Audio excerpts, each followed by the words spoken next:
One of Plato's most enduring dialogues is the Apology, which depicts Socrates' trial. The trial took place in the spring of 399 BC. Socrates was 70 years old. 3 men came forward to bring charges against him. They were Miletus, a poet; Anytus, a wealthy and prominent Athenian; and Lycon, a professional rhetorician. As for the charges, they were stated in this way. Socrates is a wrongdoer because he corrupts the youth, and he does not believe in the gods that the state believes in, but in other new spiritual beings.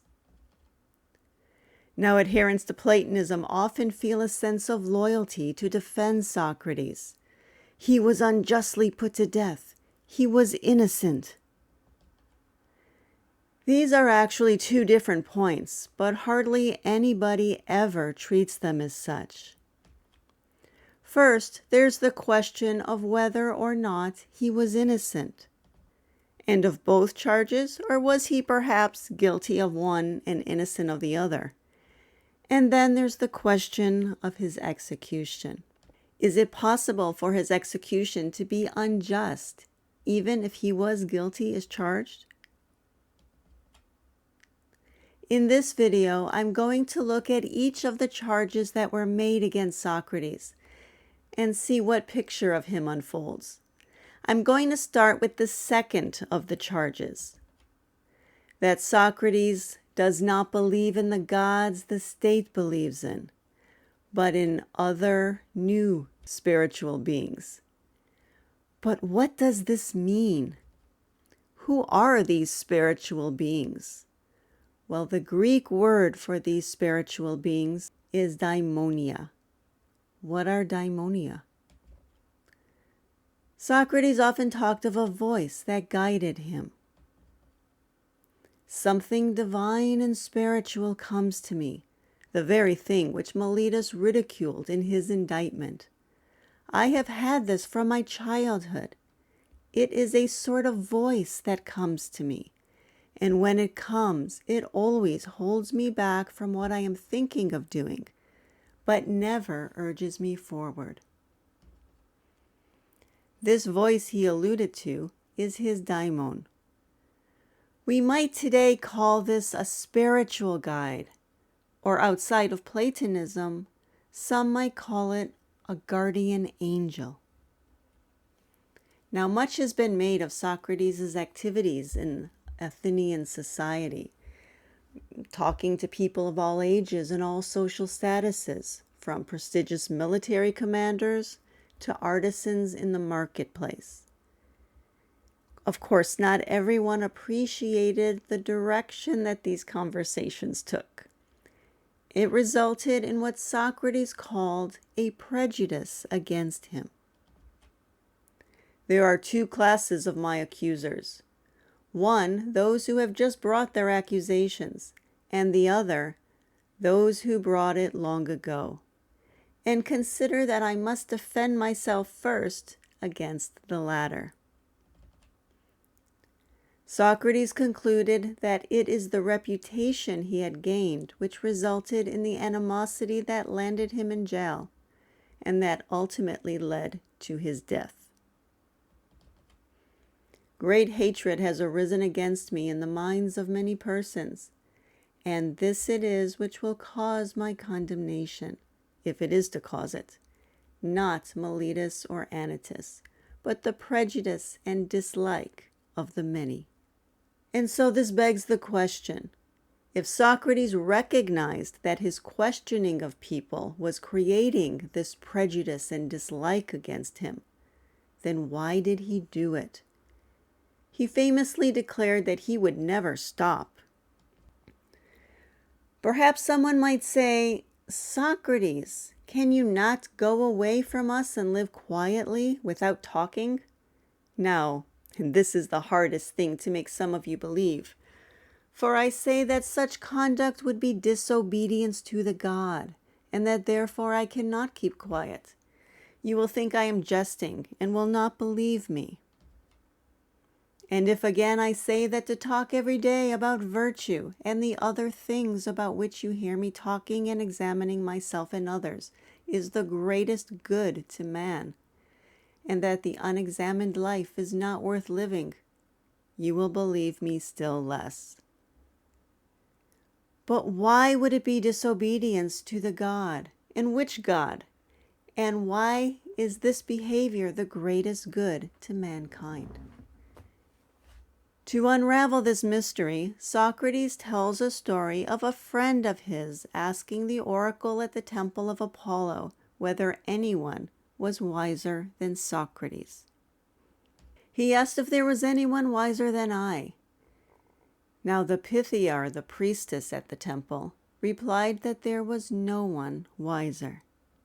This response threw Socrates into great confusion. What in the world does the god mean? And what riddle is he propounding? For I am conscious that I am not wise, either much or little. What then does he mean by declaring that I am the wisest?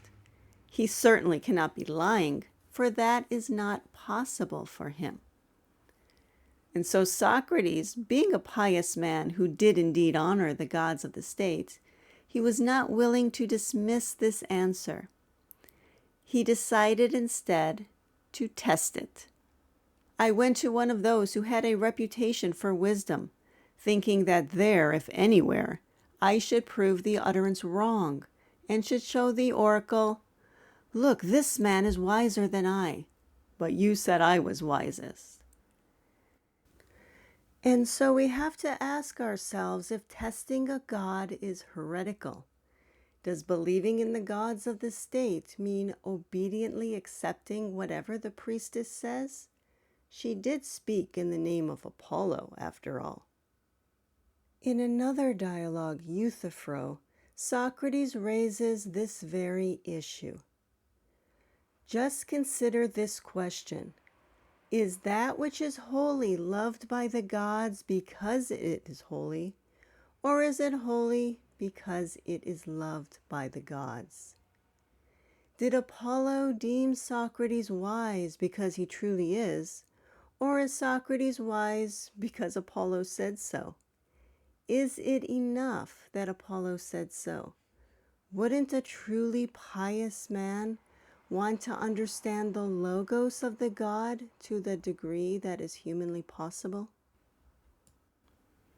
For Socrates, testing the oracle's declaration was not disobedience to the god. It was a profound act of piety. It was born from his desire to understand the most profound issues that face us as humans. What is wisdom? What does it mean to live well? And how do we live in harmony with the gods? It was questions such as these and the sincere pursuit of their answers that were for Socrates what holiness truly is. And so Socrates pursued his mission of questioning anyone who professed any degree of wisdom. After this, then, I went on from one to another, perceiving that I was hated, and grieving and faring. But nevertheless, I thought I must consider the God's business of the highest importance. Yet this very attitude, which has been an inspiration to a countless number of people for over 2,000 years now, it is also deeply frightening and offensive to countless others.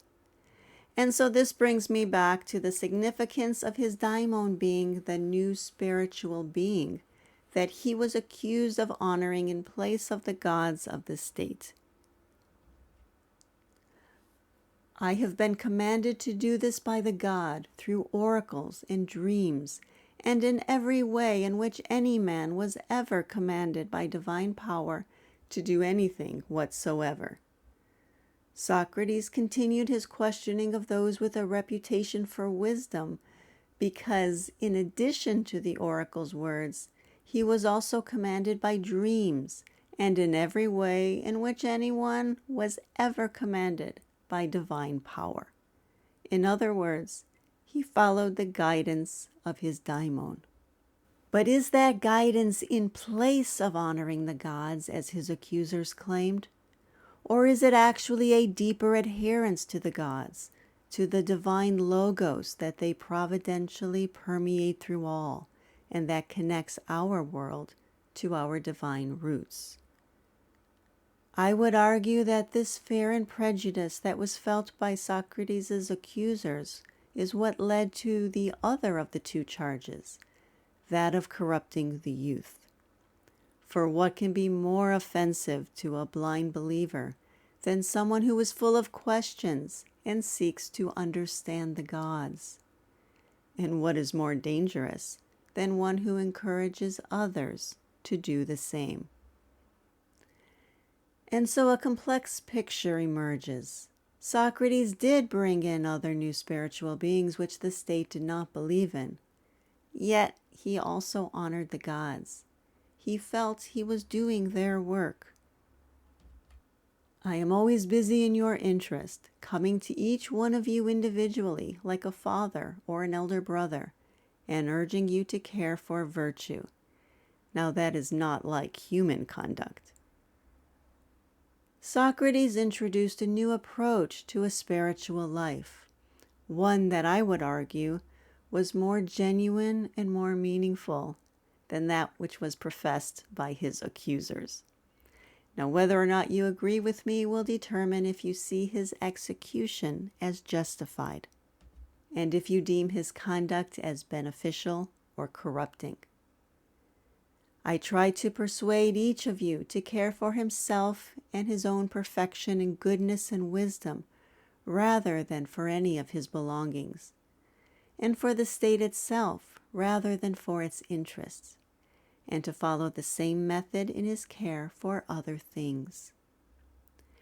And ultimately, the Athenian jury made its decision, and this is a decision that has shaped humanity for over 2,000 years. But now the time has come to go away. I go to die, and you to live. But which of us goes to the better lot is known to none but God.